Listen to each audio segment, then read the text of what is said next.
افغانستان راشین بشي زرغون بشي وطن افغانستان وزرو کې مې کړه دې جانان افغانستان. سلام مینه او درنښت هیله د ټول به روغ جوړ او صحتمن وي.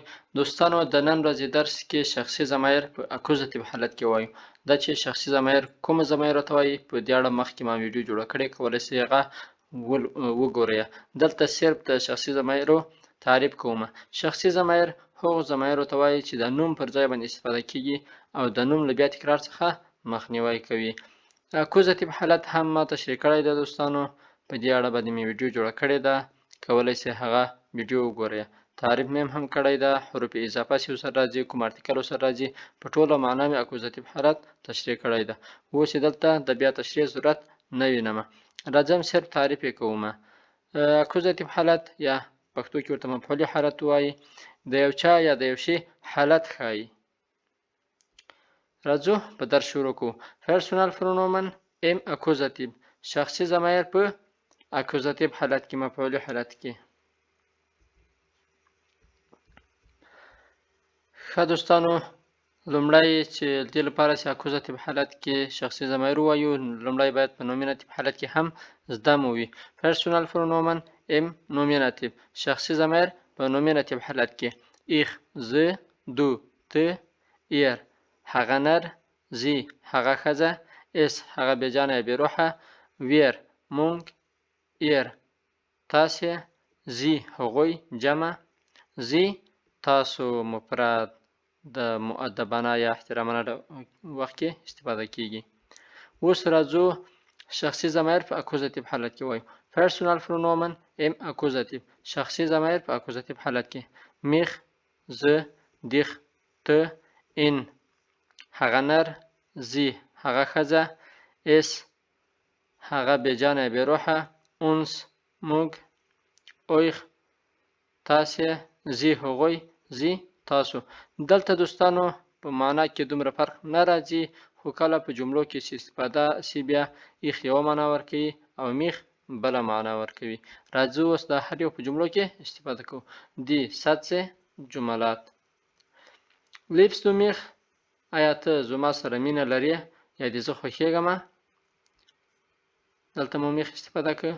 دویمه جمله، یا اخ لیوی دیخ، هو زه تا سره مینه لرم. دریمه جمله، فراکس دو علی، له علي نه پوښتنه وکړه. یو کس ته وایه چې فراکس دو علی، له علي نه پوښتنه وکړه. ایخ فراګې ان، زه له هغه نه پوښتنه کومه.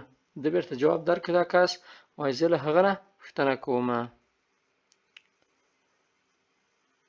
ایخ سیه زی، زه هغه وینمه. دلته له هغه نه مؤنث یا ښځینه ده چې زه هغه وینمه.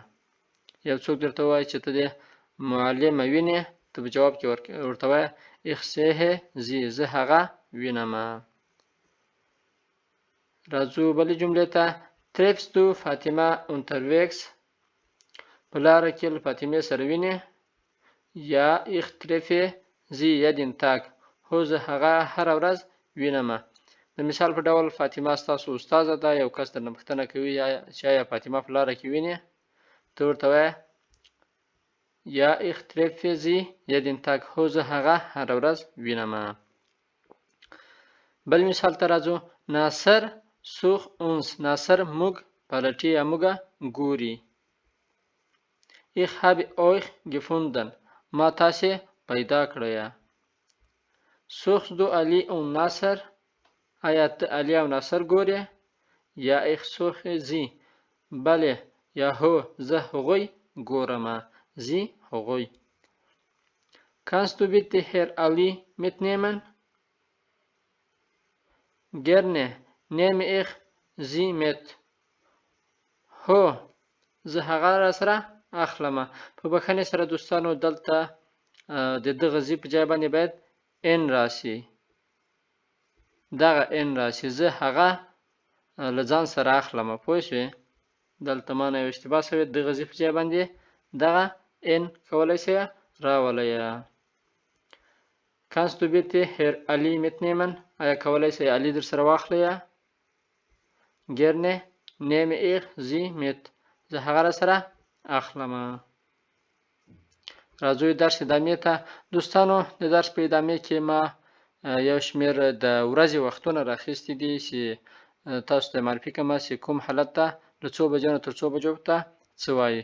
Die Tageszeiten د ورځې وختونه. Guten Morgen سهار مو بخیر. Circle دغه CA چې دا د circle معنا ورکوي یعنې تقریبا. Circle von 6 Uhr bis 9 Uhr. د ګوتن مورګن په هغه حالت تقریبا له 6 بجو نه تر 9 بجو پورې استفاده کولای شو. ګوتن فورمیتاګ څاښت مو بخیر. دا سرکل فون 9 اور bis 12 اور.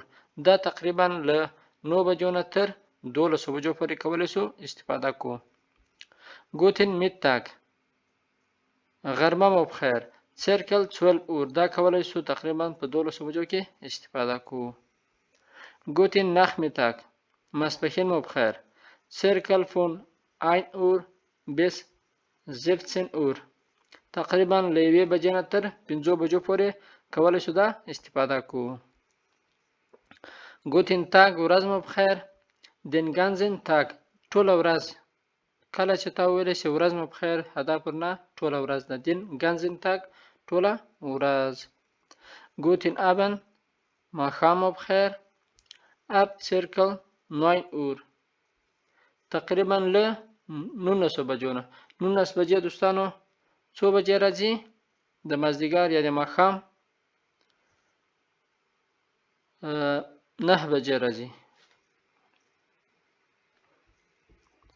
Guten Nacht شپه مو بخیر. In der Nacht دا په شپه کې استفاده کولای شو. کله چې شپه وي کولای شي چاته وایي In der Nacht په شپه کې استفاده کو. دا Guten Nacht.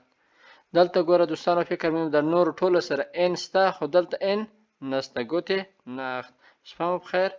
In der Nacht شپه کې استفاده کو. دا دوستانو د نن ورځې درس په دې هیله چې په ټوله معنا باندې زده کړئ. ویډیو در سره له ملګرو سره شریک کړئ ترڅو په ګډه سره وکولای شو نورو ته خدمت وکړو. مینه او مننه.